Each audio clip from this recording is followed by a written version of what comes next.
Part 12 of Stardust's true story. After a while, Stardust was used to hanging out around Maka and Soul's house. She spent most of her time in her room, except when it was dinner time or breakfast, getting ready.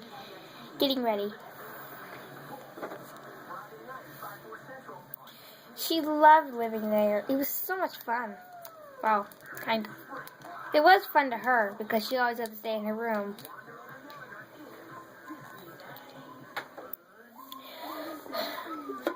Till one day,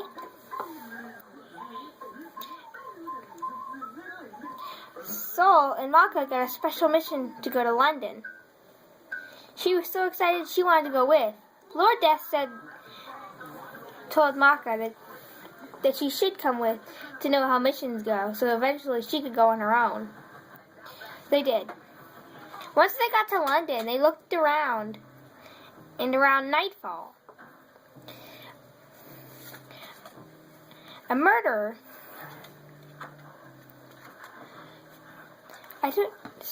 Stardust did not remember his name, but while she was on the ground, Sawyer and Maka were collecting his soul. Till, for some weird reason, Stardust saw something weird. She blinked. She shut her eyes.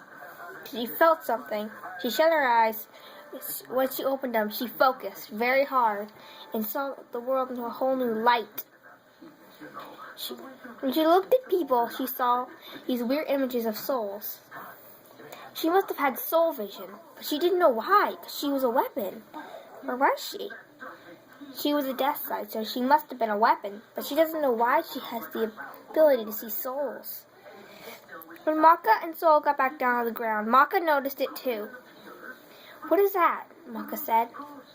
"I noticed it as well," Stardust said. "You did?" they both said in confusion.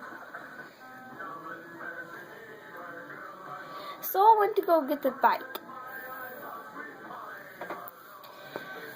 Maka said, "It's coming from the town. Before we get the bike, we better go check it out." They all went. There were so many souls in one room, with a weapon and Meister in the middle. When they finally got to the door, Maka and Stardust felt nothing but the Meister and weapon. Every other human soul, there must have been at least 100 of them, disappeared without a trace. When Maka, Soul, and Stardust stepped inside, Soul was in weapon form, and Stardust tried her best to make a sword appear out of her arm. She did it the best she could. A blade of gold appeared out of her arm, ready to slice anything. Stardust tried to be brave, but inside she was screaming. She didn't know what was in there. All they saw was a Meister, but they could still feel a Meister and weapon. Maka then said, "If the Meister... There's the Meister, but where's the weapon?" "It's coming out," Maka said. A weird black thing came out of the kid. "Why are you here?" he said in an unhappy voice. "You shouldn't. There's only one way in. Once you go in, there's no way out."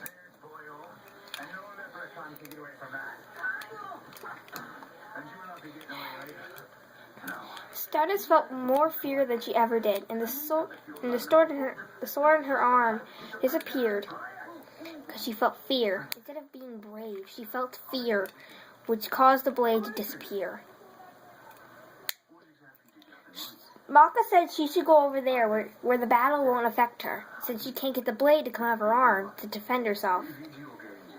She walked over to a corner and hid behind a pole.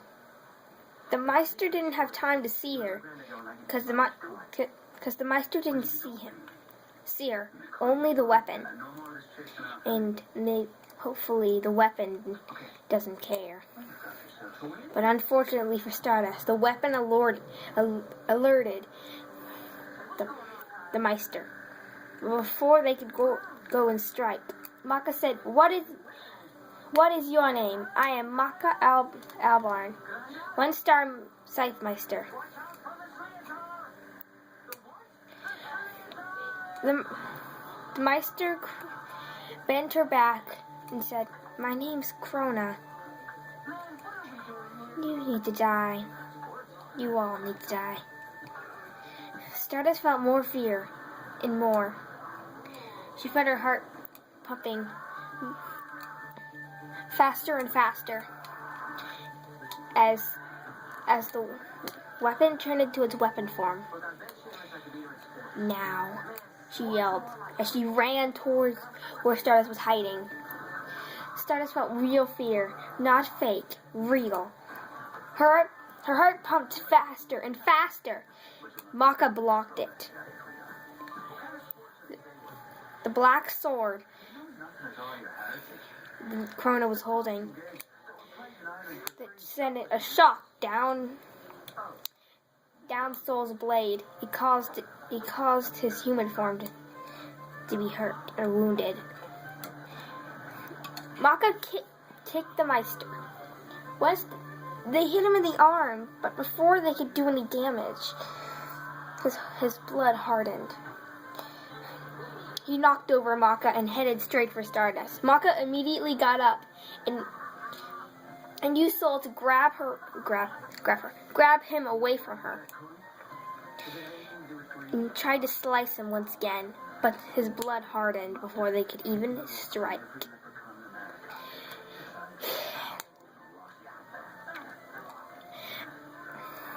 As the battle raged on, Stardust felt more fear and didn't even think to look. But unfortunately, what she heard was Soul telling Maka, Stop dodging and strike and block it. But if I do, you'll get hurt. When Krona was about to slice Maka, Soul transformed and sliced him instead.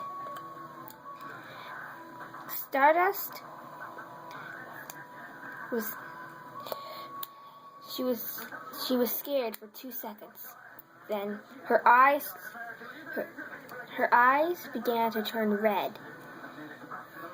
She blinked and they turned back to green. She tried to stay calm. When Krona was about to slice Maka once again, a sword, more like a scythe, peered through the door and sliced her. She hardened the blood, causing the bleeding to stop. It was Stein. Stardust was still mad. It was Stein and she didn't know who the weapon was until his appearance shined through. It seems it was Deathsight. She stayed in the corner, hoping not to hurt anyone, because she was getting madder by the second. As Stein threw Krona out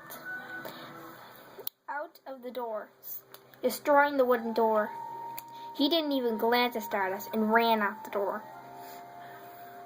As Maka looked at the door, Stardust's eyes were consumed by redness.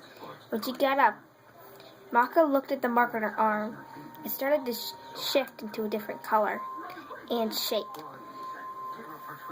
First, it turned into a health cross. Then it turned into a helmet with 3 stars on it. Then finally, it turned into a chainsaw. It colored itself. Her eyes turned a different color. She didn't know what to do.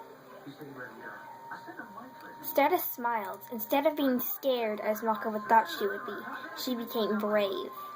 Not brave as in she'd help. Maka alerted Stein.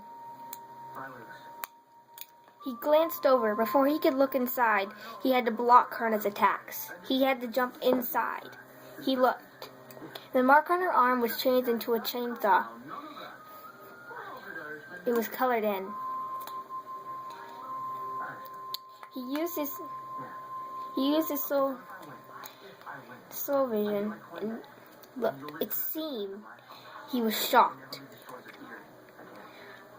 Stein saw 4 souls. The one that was controlling the body, 2 mysterious ones, and Stardust's soul. He didn't know what those 3 souls were, but all he knew was that Stardust was being controlled by one of those souls. He told Tamaka, "It seems she has 3 different souls in her body. I don't know why, but one of them's controlling her. She must have been mad or very angry at Krona for striking Soul. As Krona came in for another attack, Stein jumped and nearly sliced Krona. Krona jumped away in the right amount of time. Something started to forge in Stardust's hand. Something he couldn't even describe. As he went back to battle, Maka looked. It was a chainsaw. She grabbed the ripcord. One rip of the ripcord, and blackness appeared out of the blades as they ran. It made a chiseling sound. She didn't know what to do.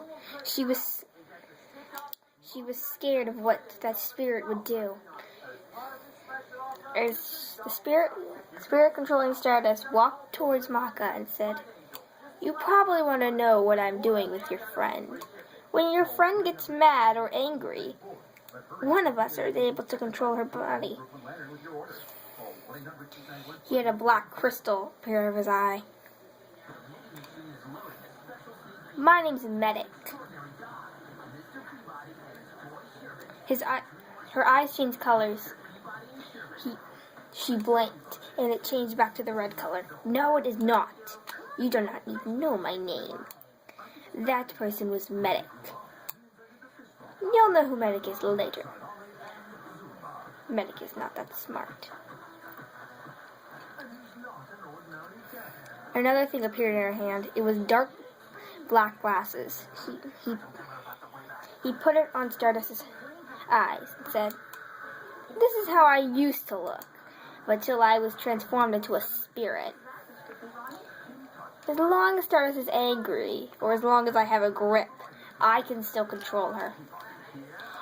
Maka was too scared to do anything, because she didn't have a soul to strike her with. Plus, if she did, he would probably transform back into Stardust, and it would only hurt her.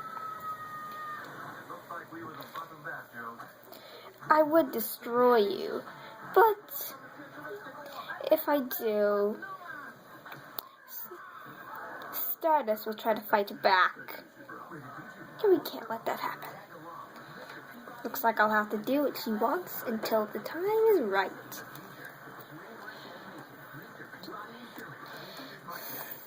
The controller of Stardust's body said,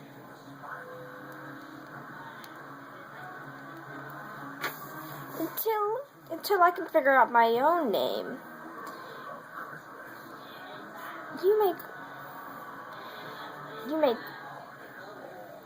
may call me." End of part 12 of Stardust's true story.